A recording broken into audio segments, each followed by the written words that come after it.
उत्तर प्रदेश की 9 विधानसभा सीटों पर उपचुनाव होने हैं और उपचुनावों को लेकर सभी पार्टियां बड़े स्तर पर तैयारियां कर रही हैं। लेकिन इसी बीच में लगातार पोस्टर वार भी अपने चरम पर है, जहां पर अलग अलग जगहों पर जहां चुनाव हो रहे हैं, चाहे वो उत्तर प्रदेश के उपचुनावों की बात की जाए या अन्य राज्यों के विधानसभा चुनाव की बात की जाए, अलग अलग जगहों पर पोस्टर वार दिख रहे हैं। लेकिन सबसे ज्यादा चर्चा का विषय समाजवादी पार्टी के पोस्टर्स बने हुए हैं, जहां अभी तक की लगातार कई पोस्टर समाजवादी पार्टी कार्यालय के बाहर लगे। इस समय एक नया पोस्टर लगा हुआ है जो चर्चा का विषय है, मेरी मौजूदगी उसी के सामने है।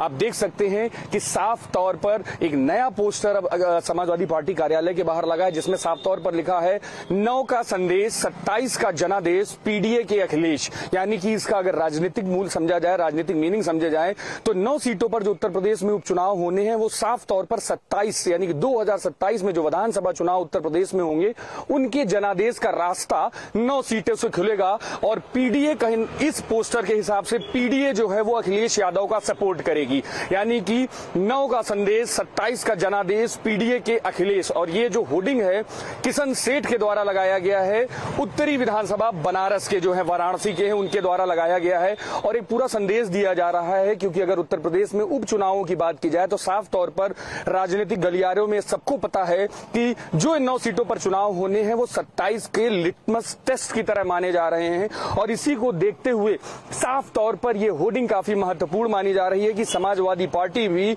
अपने स्तर से जो तैयारियां कर रही है 9 सीटों के उपचुनाव के लिए, तो बड़े स्तर पर तैयारियां कर रही है, वहीं पर इसको पूरी तरीके से 2027 के चुनावों से जोड़कर समाजवादी पार्टी अपनी नींव मजबूत कर रही है।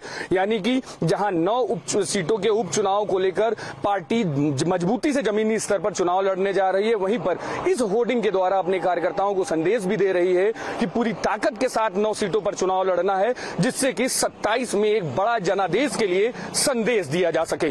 कैमरामैन मनोज के साथ मैं विक्रम सिंह राठौर, हिंदी खबर, लखनऊ।